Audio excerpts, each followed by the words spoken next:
केवल आश्वासन देने का काम कर रही है, जब उनके पास लाखों पद रिक्त हैं तो वो पटल पे क्यों नहीं ला रहे हैं? किन युवाओं की बात करते हैं? ये जितने यूथ आपको दिख रहे हैं, इसमें से 50% मानसिक रूप से टेंशन में आके और डिप्रेशन का शिकार हो चुके हैं। अगर आप चुनावी मुद्दा बनाइएगा इस वैकेंसी को, तो जो बाकी है वो भी डिप्रेशन में पहुंच जाएंगे कि जो भी वैकेंसी पेंडिंग में है हम उसका नियुक्ति पत्र देंगे। तभी तो गद्दारी बाग में बैठे हुए कि कब आएंगे नीतीश जी और नियुक्ति पत्र बांट देंगे। आज हम इंतजार में बैठे है कि कखनी आएंगे नियुक्ति पत्र बांट के चल जाएगा, घर चले जाएंगे। और हमारे शिक्षा मंत्री जी इतने बेहतरीन है जो कहते हैं कि प्यार मोहब्बत बांटिए। अरे प्यार करने के काबिल आप कहाँ रखे हैं? बहाली कर दीजिए ना तो प्यार करने के काबिल हो जाएंगे, अभी प्यार करने के काबिल नहीं है। इस प्यार मोहब्बत वाले डिब्बा को थोड़ा बंद कीजिए। तो हम लोग मांग तो उन्हीं से रहे थे 1 अगस्त से, लेकिन बीच में आप उल्टा पलटी पलट उलट फेर करके सत्ता में चले आए हैं, तो मांगेंगे आपसे ना। घर का ताना बहुत सुनना पड़ता है कि कौन सा पढ़ाई है, कौन सा रिजल्ट है, कौन सा कैसा पढ़ाई है जो आज तक तुम्हारा कहीं नौकरी नहीं हुआ। मैं दिन रात इसी टेंशन में हूँ कि एक तो मेरा पति बेरोजगार, ऊपर से मैं बेरोजगार।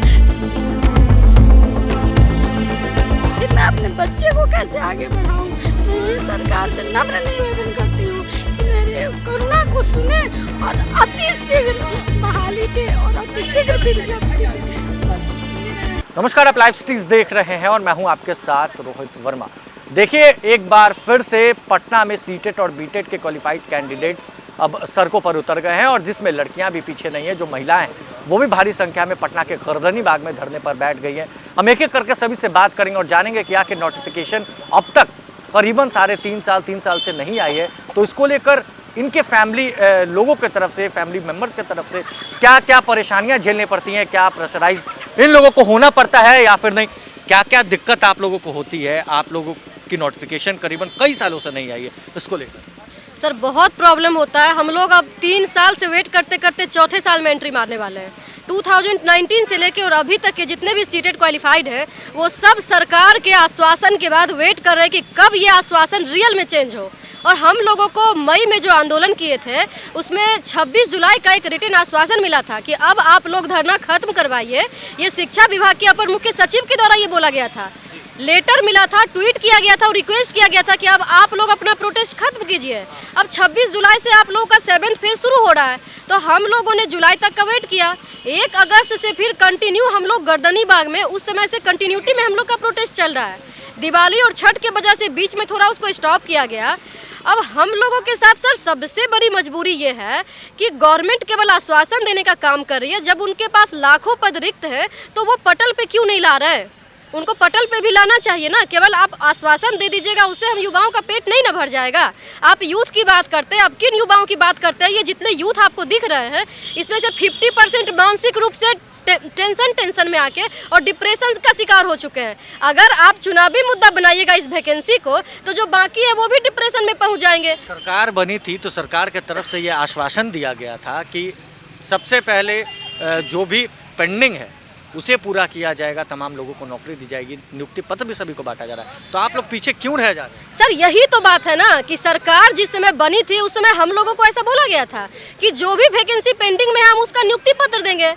उन्होंने गांधी मैदान से एक ऐतिहासिक घोषणा किया था, तो हम लोग भी अब उनसे यही उम्मीद कर रहे हैं कि आपने जो घोषणा किया था उसको पटल पे दिखाइए ना। और जो पुराने वैकेंसी है उनका वो नियुक्ति पत्र दे रहे हैं। 2014 और 15 की जो वैकेंसी है, और सबसे बड़ी चीज़ है ना कि वो उस विभाग में तो वैकेंसियाँ ला रहे हैं जिसमें 200, 400, 500, 1000 वैकेंसी आने वाला है, लेकिन शिक्षा विभाग में उनको पता है कि इसमें लाखों पद रिक्त है। तो इसको वो जानबूझ करके इंटेंशनली वो चुनावी मुद्दा बनाने के चक्कर में कि हम इसको 2024-25 तक खींच के लेके जाते, उस समय हम लोग वाहवाही भी ले लेंगे और ये हो जाएगा कि हम लोगों ने इतने युवाओं को रोजगार दिया। तो हम लोग इतना बेवकूफ़ नहीं है ना। क्या लगता है, नई सरकार बनी थी, महागठबंधन की सरकार बनी, नीतीश तेजस्वी सरकार से उम्मीद है कि इस बार नोटिफिकेशन आएगा? उम्मीद है, तभी तो गर्दनी बाग में बैठे हुए हैं कि कब आएंगे नीतीश जी और नियुक्ति पत्र बांट देंगे। इंतजार में है कि नीतीश जी आए और आपको? आज हम इंतजार में बैठे है कि कखनी आएंगे नियुक्ति पत्र बांट के चल जाएगा, घर चले जाएंगे। अच्छा। देखिए सर, सबसे बड़ी बात होती है कि सरकार जब नहीं बनती है तो हम लोग का मतलब कि उम्मीद रहता है सरकार से कि हमारी बहाली आएगी, लेकिन ये सरकार बहाली सिर्फ पेपर पर कर रही है, धरातल पर कुछ देखने को नहीं मिल रहा है। और हमारे शिक्षा मंत्री जी इतने बेहतरीन हैं जो कहते हैं कि प्यार मोहब्बत बांटिए। अरे प्यार करने के काबिल आप कहाँ रखे हैं? बहाली कर दीजिए ना तो प्यार करने के काबिल हो जाएंगे, अभी प्यार करने के काबिल नहीं है। तो इस प्यार मोहब्बत वाले डिब्बा को थोड़ा बंद कीजिए। और जो कहते हैं आप बार बार कि 16 करोड़ वाला से जाके मांगिए, तो हम लोग मांग तो उन्हीं से रहे थे 1 अगस्त से। 1 अगस्त से हम लोग का प्रोटेस्ट चालू था, तो मांग तो हम लोग उन्हीं से रहे थे। लेकिन बीच में आप उल्टा पलटी पलट उलट फेर करके सत्ता में चले आए हैं, तो मांगेंगे आपसे ना। अगर आपसे नहीं कुर्सी संभलती है तो महोदय कुर्सी पर से उतर जाइए, फेविक्विक के डिब्बा पर ना बैठा ले जो चिपकल है। आप कुर्सी पर है सर, कुर्सी पर से उतर सकते हैं। संतुलन अगर खो गया है तो संतुलन ठीक है तो हमारी बहाली कीजिए, हमको डेट दीजिए ताकि हम लोग सिस्टम में जाएं और बच्चे के भविष्य को संवारें। हम जानते हैं कि आपके लिए बिहार के बच्चे का भविष्य कुछ नहीं है, हम शिक्षक अभ्यर्थियों का दर्द कुछ नहीं है, लेकिन अगर हम बच्चे का भविष्य संवारेंगे तो हमारे एक अच्छा बिहार का मतलब कि निर्माण होगा। आप बिहार की शिक्षा व्यवस्था को रसातल में जो भेजने का कार्य कर रहे हैं वो बेहद शर्मनाक है। इसको हटाइए और हम लोग को सिस्टम में भेजिए ताकि हम लोग जो 4 साल से गर्दनी बाग में आंदोलन कर रहे हैं वो आंदोलन को खत्म करें। हम लोग किसी के घर की बहू बेटी है, हम आंदोलन करने के लिए नहीं बने हैं, हम सिस्टम में जाने के लिए और बिहार की शिक्षा व्यवस्था को सुधारने के लिए बने हुए हैं। आप आंदोलन हम लोग को बंद करवाइए ताकि हम लोग बच्चों के भविष्य को संवारें। सर आप छोटे बच्चे के साथ आई हैं, मैरिड हैं आपको क्या क्या दिक्कतें होती हैं? आप तो क्वालिफाइड है, उसके बावजूद आप पटना के गर्दनी बाग में हर बार कभी एक डाक बंगला चौराहे पर कभी यहाँ पर, तो क्या क्या दिक्कत आप लोग?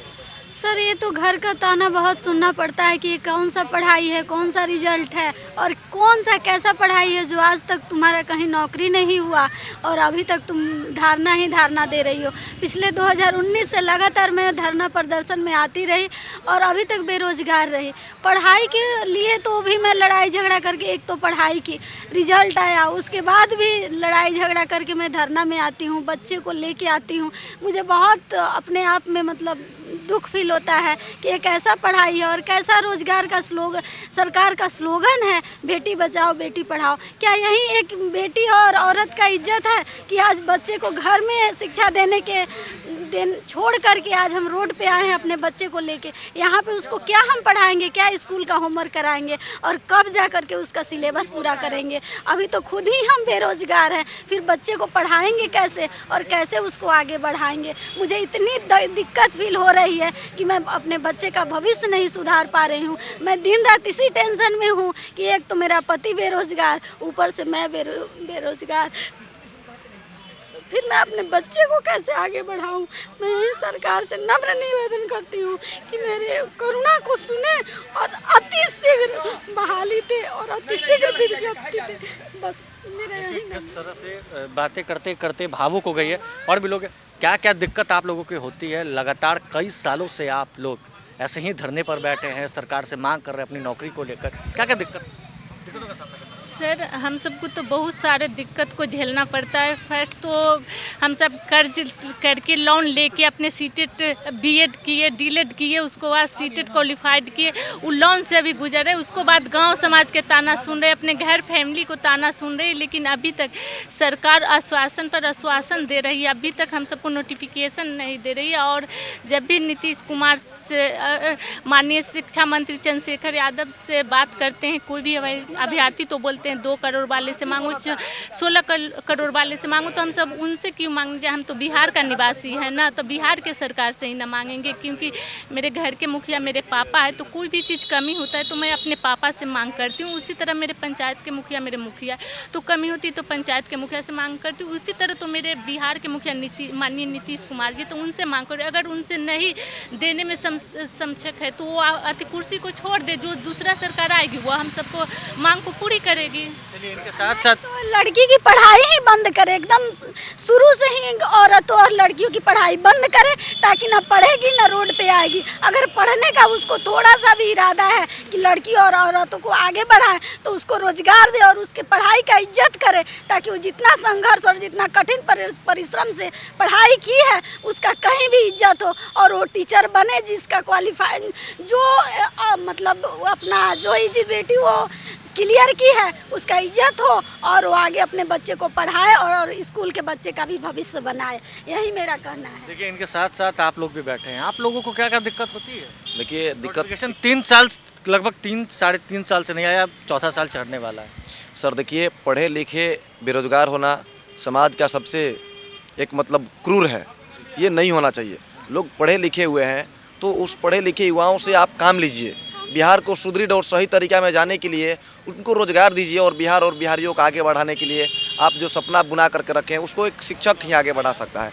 आप बोलते हैं कि बेटी बचाओ बेटी पढ़ाओ, और बेटियां पढ़ लिख गई, अपनी आवाज़ मांगने के लिए रोड पर बैठी तो डंडे से मारो, और डंडे से नहीं भागती है तो जेल में डालो। ये आपका क्रूर, ये आपका मतलब तानाशाही जो रवैया है हिटलर वाला, ये बहुत मतलब दुखद है। एक बात बताइए कि शिक्षा जो शिक्षक होते हैं जो उस समाज को आईना होते हैं, उस समाज को तबका दबका का मुद्दा उठाते हैं और कहीं ना कहीं एक पटल से धरातल से ले जा करके एक शिक्षक ही, चाहे माननीय राष्ट्रपति जी हो, माननीय प्रधानमंत्री जी हो, जो भी हो, एक शिक्षक से पढ़े लिखे होते हैं और शिक्षक की प्रेरणा से ही वो अपने स्थान पर उस काबिल बन जाते हैं कि वो पूरा दुनिया में एक सितारे की तरह चमकते हैं। हम लोग यही चाहते हैं कि हमारी जो 7वें चरण के प्राथमिक विज्ञप्ति की मांग है, जितना जल्द एक शिक्षक बन करके समाज में बिहार के लिए एक अलग जगह है, शिक्षा को क्षेत्र में हम लोग आगा ले जाएं। लेकिन यदि सरकार ऐसे नहीं चाहती है तो सरकार की क्या मनोस्थिति है, क्या उनका मैनिफेस्टो, ये बताएं।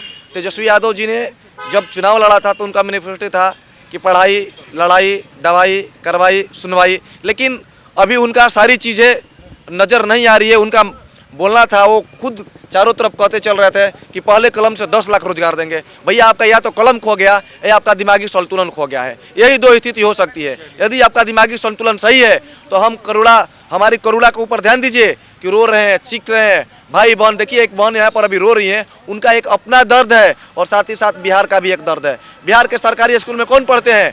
गरीब गुरबा दलित का बच्चा। आप लोग आइएगा तो बिहार को अलग ऊंचाई तक ले जाइए। बिल्कुल, हम तो ये बोलते हैं कि हम लोग जिस दिन आते हैं शिक्षक बन करके, हमारी अगर तजुर्बा बिहार में काम नहीं आती है, बिहार अगर शिक्षित नहीं होता है, तब तक हमारा वेतन रुक दीजिए। इसके लिए अगर आप कुछ करना चाहते हैं तो कीजिए। हमारी मांग है कि अविलंब 7वें चरण विज्ञप्ति जारी कीजिए, अन्यथा हम लोग धरना प्रदर्शन को हम लोग भूख हड़ताल में बदलने जा रहे हैं। किस तरह से तमाम महिलाएं कैंडिडेट्स के साथ साथ जो भी यहाँ पर पुरुष कैंडिडेट्स हैं वो पहुँच गए पटना के गर्दनी बाग में और ये आस लगाकर बैठे हैं कि सीएम नीतीश आएंगे और यहाँ पर आकर नियुक्ति पत्र बांटेंगे, क्योंकि इन दिनों नियुक्ति पत्र बांटने का सिलसिला जो है वो बिहार में खूब चल रहा है। बैड इस खबर में बस इतना ही। अगर आप हमारे इस वीडियो को हमारे यूट्यूब चैनल पर देख रहे हैं, चैनल को सब्सक्राइब कर ले, साथ ही साथ हमारे फेसबुक पेज को फॉलो करना बिल्कुल भी ना भूलें। धन्यवाद।